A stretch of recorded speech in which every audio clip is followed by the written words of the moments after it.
What is up, everyone? Welcome back to another solo AEW pay-per-view recap. It's your boy, Brandon Tanguma, here to go over one of the original AEW pay-per-views, Revolution, taking place at the Crypto.com Arena in Los Angeles, California. We got a ton of matches to go over with. I'm recording this late night.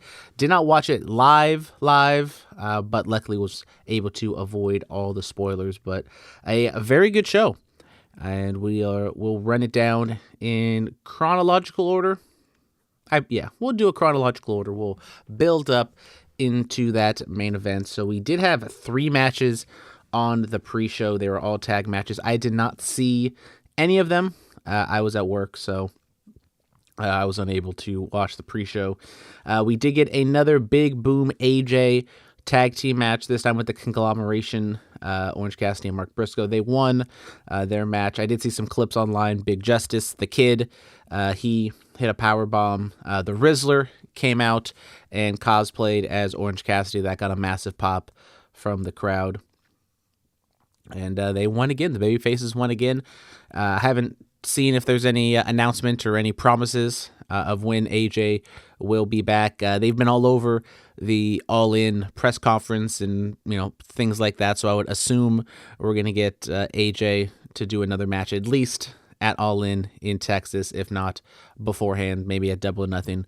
We'll have to wait and see about that. But the first proper match of the night was between Hangman Adam Page and MJF. MJF doing his usual shtick of teasing the OG Hangman Page song, and that got a big pop.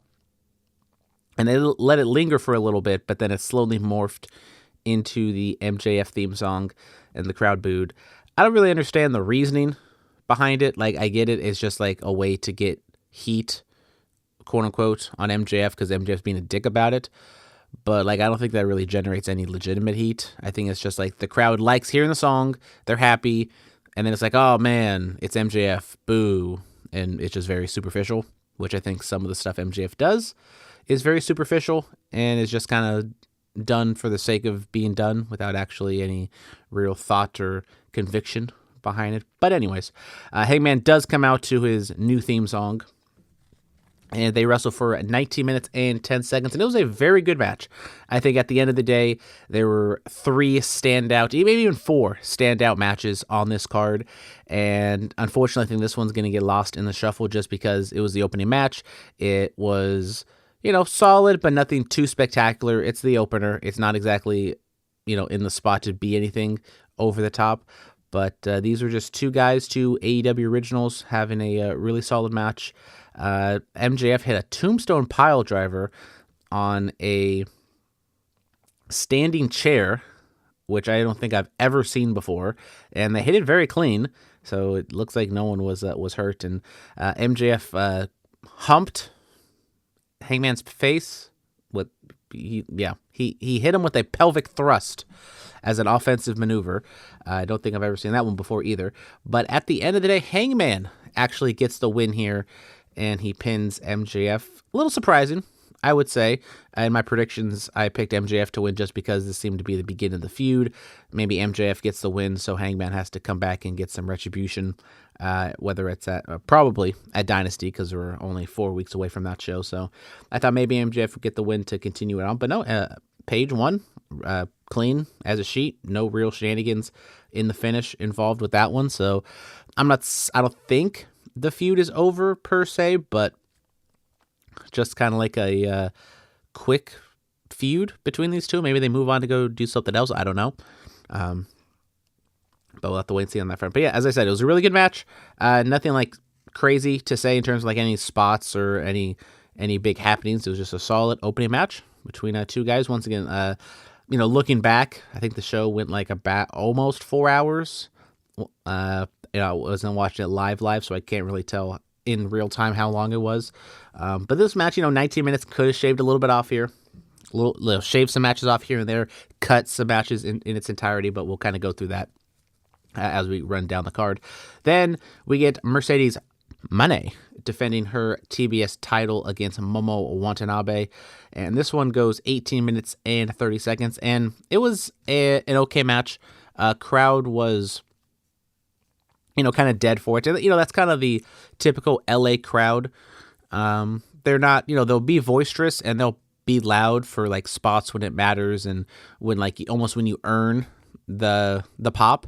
They're not gonna, auto generate noise and be kind of into everything they see.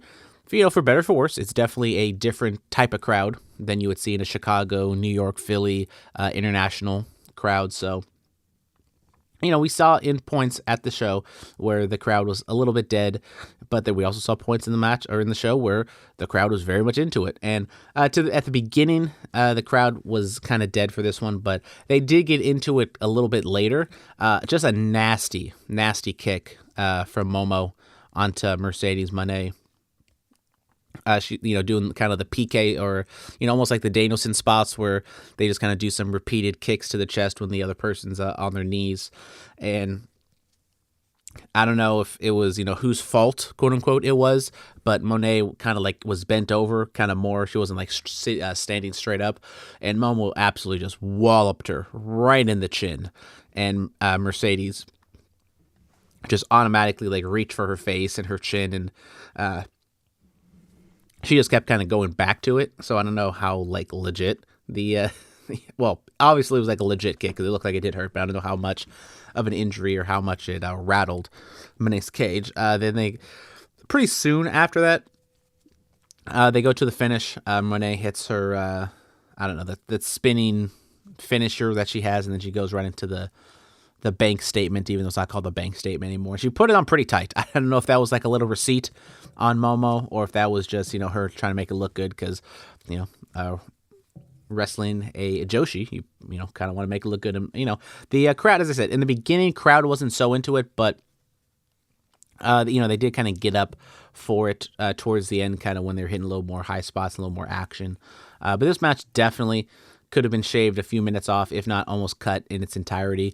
I think this match could have been like a really fun, either Dynamite or Collision, like main event.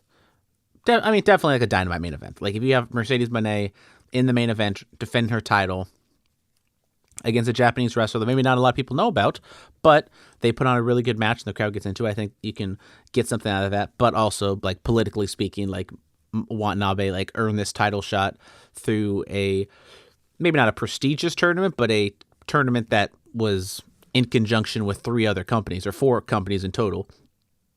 So you're probably going to put her in a pay-per-view spot after giving her the title shot from the Tokyo Dome match.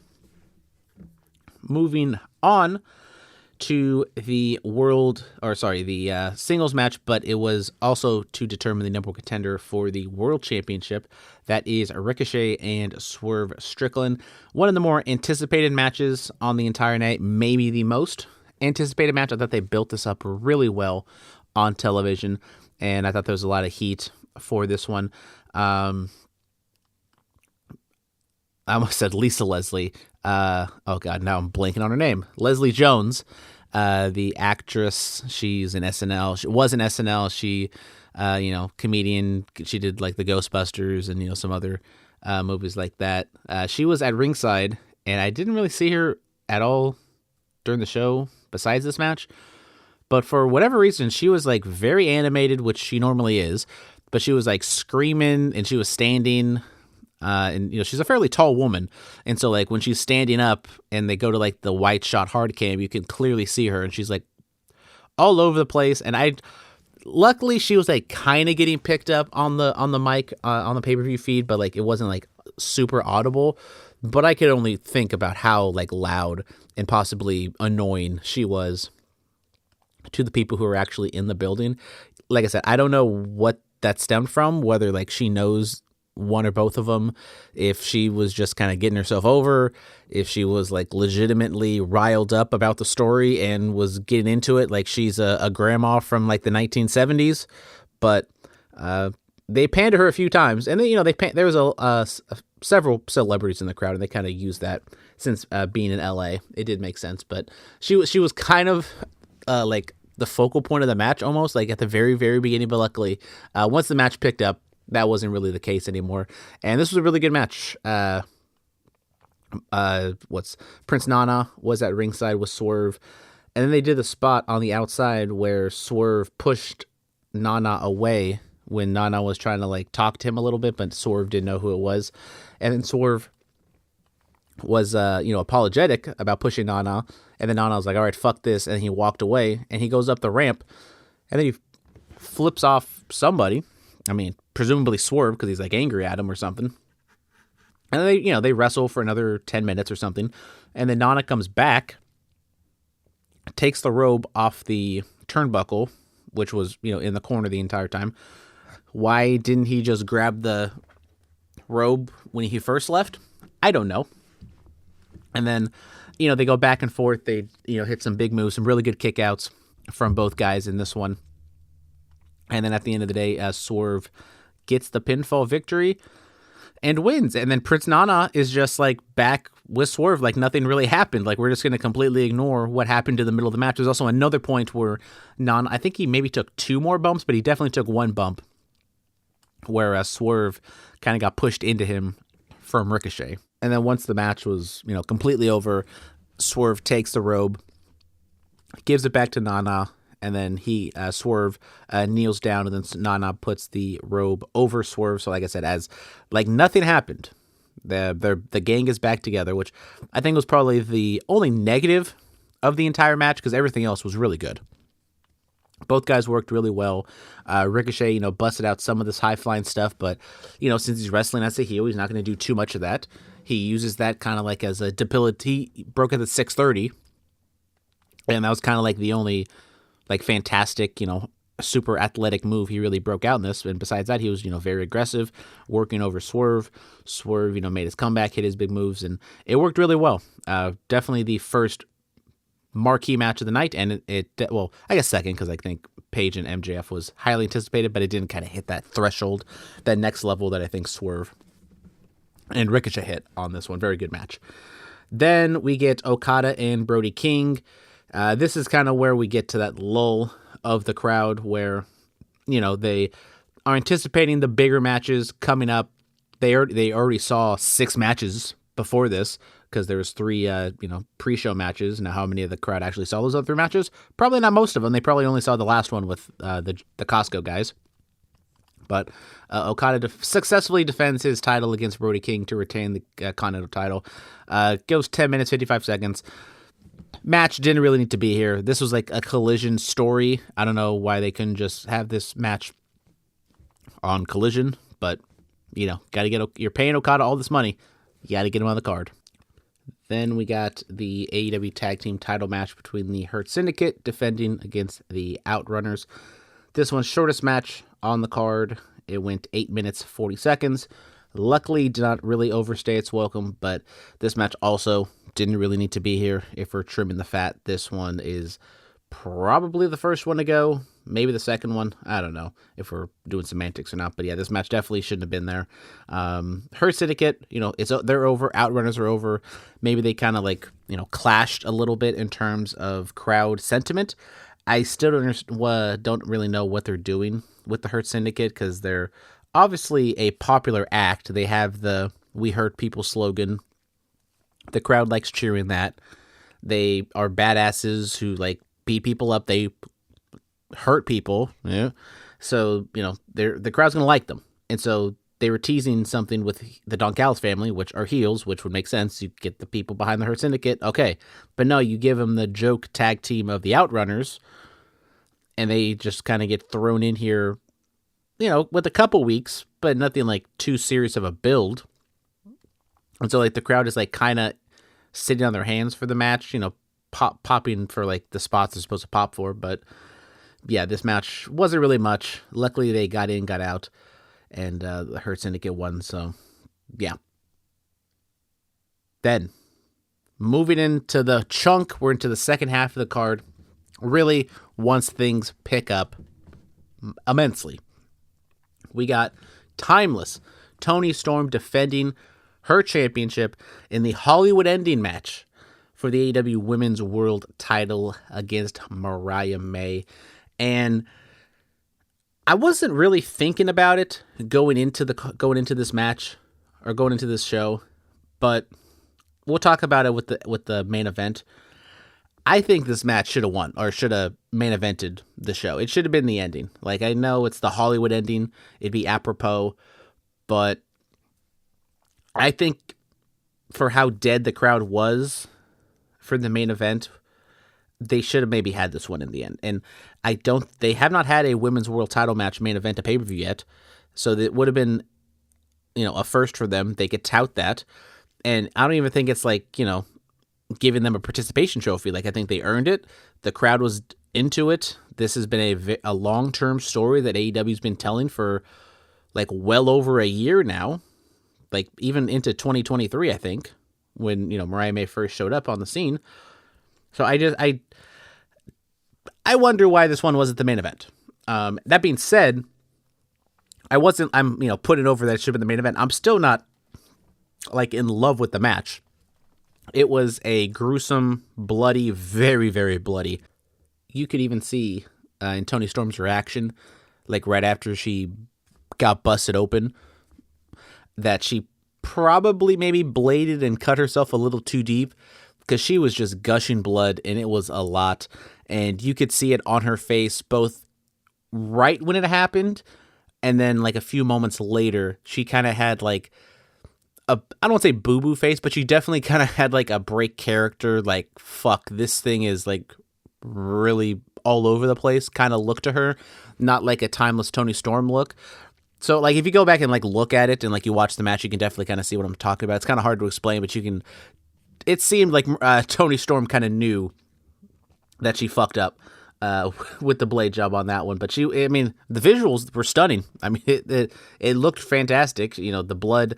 Mariah May was wearing all white. She came out with a veil. Toni Storm wearing like a cheetah print, but she had, like the white makeup. She has the platinum blonde white hair. So, the red was just all over the place, and they kind of painted each other. And the match started off on the a stage where Mariah May charged towards Toni Storm. They had a little bit of props set up, and they had Luther also there. Mariah May brought out a taser for some reason. Luther stopped the taser, but Mariah May took Luther to Dick Kick City and then drop kicked him through a table or over a table. And so that's sent Luther out for the remainder of the match. Toni Storm did a power bomb, I believe, off the stage through some tables. Just the one table. Luckily, it seemed like Mariah May was not hurt on it. She didn't bounce her head off the floor, so that was good. Then we work our way back to the ring, and that's where we get the tombstone or pile driver on the steps, and that's where Toni Storm got busted open. Both women then took out a bottle or a bucket of broken champagne glass. Then they do the old, what the hell's their names from the Rottens, Ian and Axel Rotten. They did the whole gimmick where they tape their fists up, they put their fist in the broken glass, and they start punching each other. So that, I don't know exactly when Mariah May got busted up in terms of the spot, but Mariah started bleeding as well. We had the broken glass spread out on the mat. Both of the women get on it. I think mostly, both of them definitely went through the glass.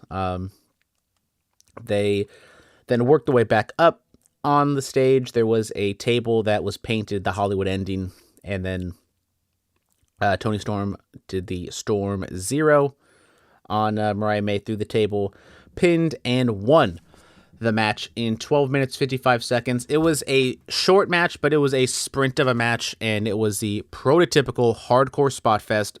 Really not much actual wrestling in this one. It was just spot, hardcore spot after spot for nearly 13 minutes. And it was an intense match. It was a heated match. The crowd was into it.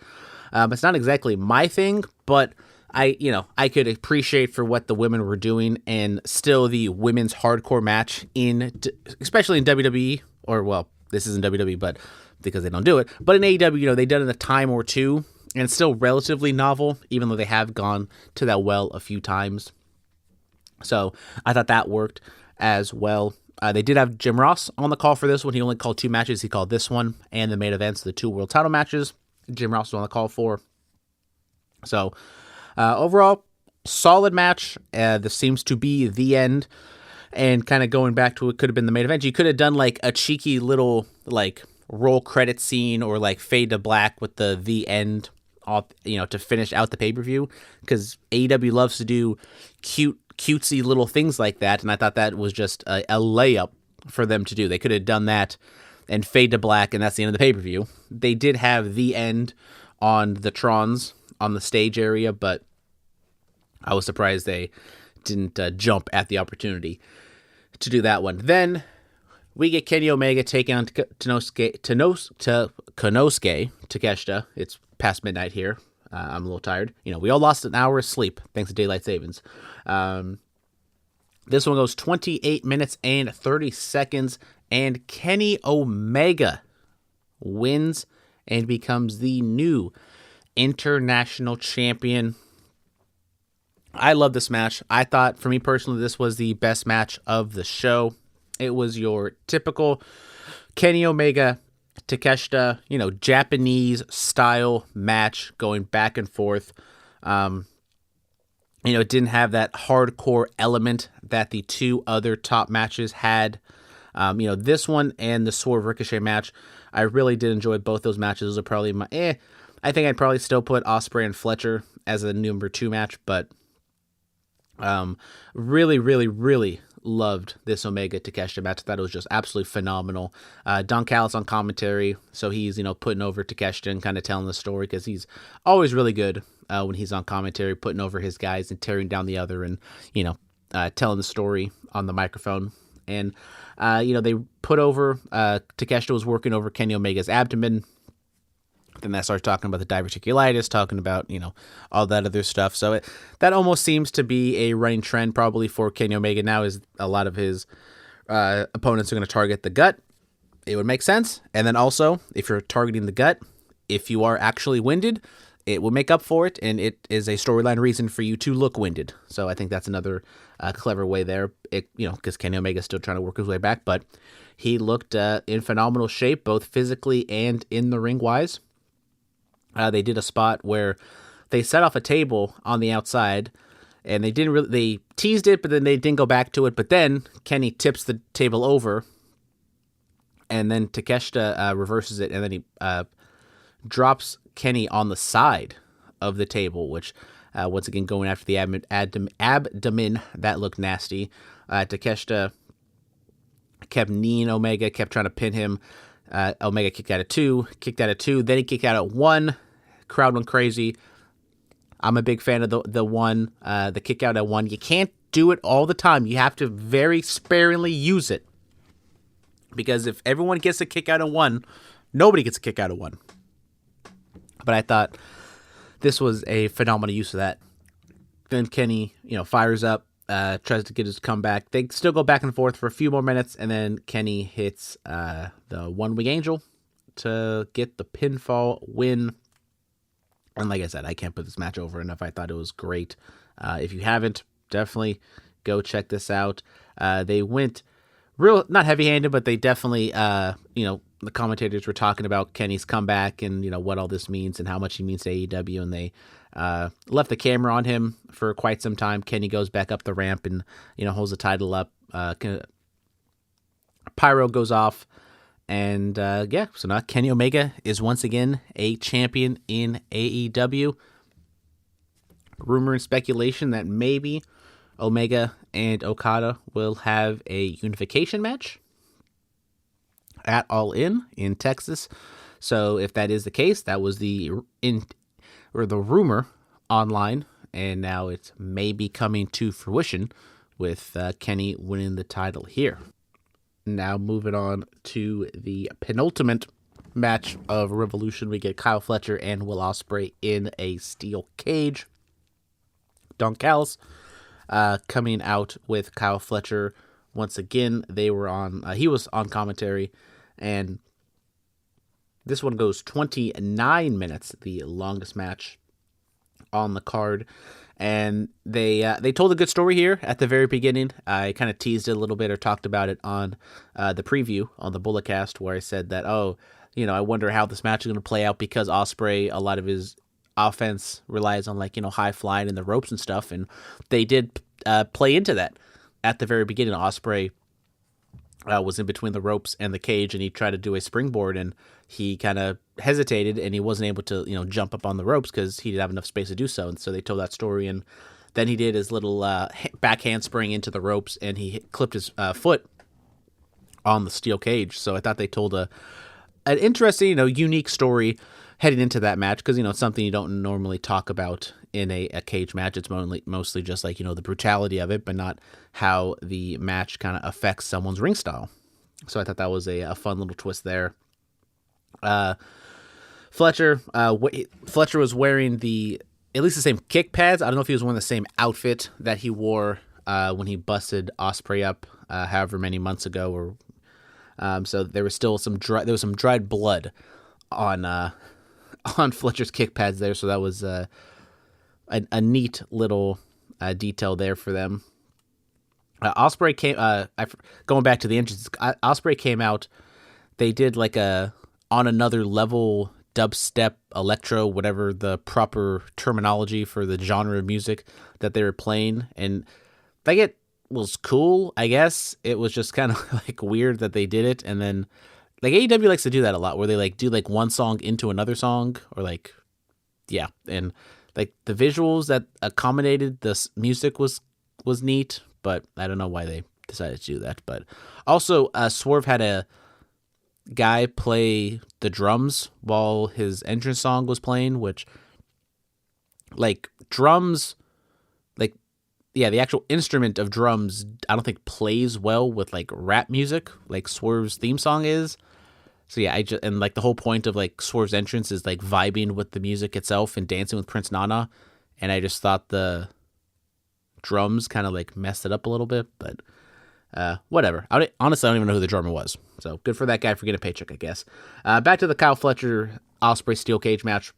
Once again, phenomenal match, great match. Hard hitting, blood on both sides. We got Mark Davis coming out.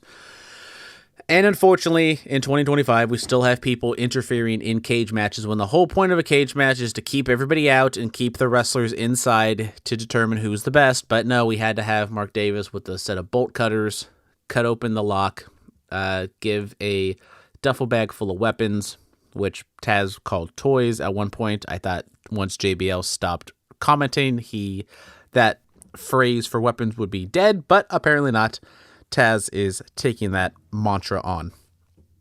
Luckily, Ospreay was able to thwart. There's a T in there somewhere. Mark Davis. So Mark Davis got involved physically a little bit in the match, but he wasn't involved in the outcome, thankfully. So he got kicked out. There was a barbed wire bat in the duffel bag. Ospreay was able to commandeer it. He had Fletcher with it. He also scraped his head with it.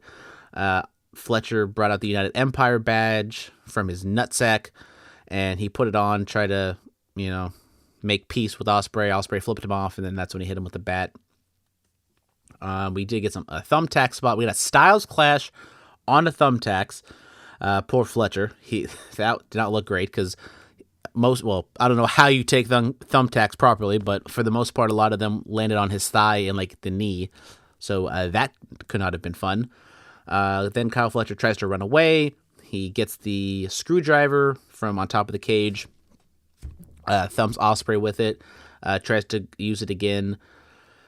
Blah, blah, blah, blah. Both guys climb up the cage, and then Ospreay took the screwdriver, hits Kyle Fletcher with it. He legitimately threw the screwdriver from the top of the cage onto the floor, and it looked like it bounced. And so hopefully that didn't hit anybody in the crowd, because that looked kind of scary. It reminded me of that time where Brock Lesnar threw something from the outside into the ring, and then it took a weird bounce and it hit somebody in the crowd or something. I forget exactly what he was throwing, if it was I want to say like it was a car bumper for some reason, but I don't think it was a car bumper. I'm on your bumper. Bumper, I learned, is spelled with the P, apparently, not a B. Then so they're still on top of the cage, and then Ospreay and Fletcher, because they're two crazy motherfuckers, proceeds to do a Spanish fly off the top of the cage. You heard me right, a Spanish fly off the top of the cage. And Fletcher, like, he kind of had like the easy job of doing just the standard front flip, but Ospreay did not do a backflip. He did like a side, almost looked like an arm drag. He basically like did an arm drag from the top of the cage. So he landed like on his hip, and so that did not look great. Luckily he landed, on his hip and not his head. But that did not look like a fun landing for Ospreay. And there's also still thumbtacks just in the middle of the ring. And Ospreay then hits the Tiger Driver 91, which kind of came out of nowhere because, that was kind of the whole point of he doesn't want to use that move. But he pulled it out here and dumped Fletcher on his head and got the win. So Ospreay and Omega both win. So Don Callis family 0-2 at Revolution. And Ospreay, will move on to bigger and better things, presumably. What is that? I have no clue. They did focus on Fletcher a little bit at the end of the match. I was like, oh man, his stomach is like really fucked up, it looks like, but I just think that was his spray tan coming off, hopefully. Really good match. Some, I think, there's dumb spots in it, but I think the dumbest is probably that Spanish fly off the top. I think, like, I get it, you want to have like that oh my god moment, but like the heat of it, there's no heat in that spot. It's literally just don't die. And like you could tell in the crowd, it was like they were like would get up and they weren't like cheering or anything. They were just like dead silent because they were just waiting for it to be over and for the spot to happen. And once they kind of realized the spot went as good as it could have, or not as bad as it could have, then they started cheering for it, and they went right into the finish. So the crowd was kind of into that. Quick aside, they plugged the Queen of the Ring, and they had the director and then I believe two other actresses that were in the movie. And Tony Schiavone was interviewing the director, and the director was like pretty awkward. He was like, "Oh, I don't want to talk. I've done too much already, so I'm just gonna pass it over to the ladies to talk about it." And then one of the actresses, I don't know what her name is, she then takes the microphone, and this is probably the dumbest thing I have ever heard said on a wrestling show, and that's a pretty high bar, and I still think it probably is the dumbest I've ever seen, because it's right before the main event, and like I understand she is an actress and not an actual wrestler, but she takes the microphone and says, "If there's one thing I've learned from wrestling," or something to the effect. I'm going to butcher the actual quote, but the meat of the quote was, "You wrestlers, one thing I learned from wrestling is you're going to win before everybody else does." And I think it was Taz did like a little snort or like a, And so like he understood in the moment how fucking stupid that is. And it's kind of like hard to blame it on one specific person because like she's an actress, she's, not really familiar with wrestling and stuff, but like someone's got to tell her, like, don't say that. But she probably just like said that in the moment, and Tony Khan and whoever's in charge probably didn't suspect her to say that, but like it was just such a great tone setter for this main event. Main event was Jon Moxley defending his AEW World Title against Adam Copeland, and in total the match went well. Technically, there's actually two matches in one here because Christian Cage came out and cashed in his contract, whatever the specific terminology was, but he cashed that in almost towards the end of the match to then make it a three-way. Total match goes 26-35, and Copeland, what am I doing? Copeland had a pin on Moxley. Cage then pulls Copeland out, decks him with the contract gimmick, then cashes it in. Then we get into a match. Copeland and Cage wrestle for a little bit. Cage tried to pin Cope, but Moxley broke it up. Moxley then puts the Bulldog choke on Cage. Cage tried to pin Copeland while he was being choked out, which I thought was an interesting little spot there, but Moxley yanked him away and continued to choke him out and retain the AEW title. And this match was perfectly adequate. But for a AEW pay-per-view, after we've seen, the Hollywood ending, Omega, Takeshita, and Ospreay, Fletcher back to back to back, that's a very tall task for these two men to climb. And unfortunately, they were unable to make any inroads. The crowd was just sitting on their hands for the most part, and I think they liked both guys. They did the obligatory sing Cope's theme song when his entrances ended. Moxley, people like him, but I just think this Death Rider stuff is not working at all. And for this match in total to go 26-35 is very, very ambitious of them. And I would have said, absolutely not. How about we go 16 minutes and 35 seconds? That'd probably be much better. And they just kind of had a fine, match. They had a fine WWE style match, but for a pay-per-view of an AEW pay-per-view main event, that kind of does not cut it anymore. That honestly, never really cut it. And the crowd, after seeing, like I said, those three matches beforehand, they did not react too much, and I could have seen that coming from a mile away. And even me personally, I kind of was okay, I don't think there's going to be anything super spectacular, any surprises at the very end that I'm going to get spoiled. So I think this is the time, after not being on my phone for 3 hours because I didn't want to see anything, that I can scroll Twitter and scroll TikTok and see what's going on. But yeah, so Moxley retains. Crowd was, like I said, dead. This should not have been the main event. As much as I was a little bit down on the Toni Storm Mariah May match, because like I said, it's not exactly my thing, there was still a ton of heat for that. And if you put, if we could reorganize it, because I don't think you want Storm and May to go behind Ospreay Fletcher. You could even put, the men's title match second from the top as kind of a buffer in between the cage match and the Hollywood match, because both of those are going to be very bloody and gory. And then, yeah, so you just do Kenny Takeshita, then Ospreay Fletcher, then Moxley Cope, and then timeless Toni Storm and Mariah May. I think that would have been a perfect ending to the pay-per-view, because, and you could have shaved off a little bit of time for that title match, for the AEW title match. But if it had to go 26 minutes, that's fine. The women's match was a literal spot fest, so I think that would have got the crowd invested and would have got them up for it. So you didn't kind of end the match or end the show kind of on a lull.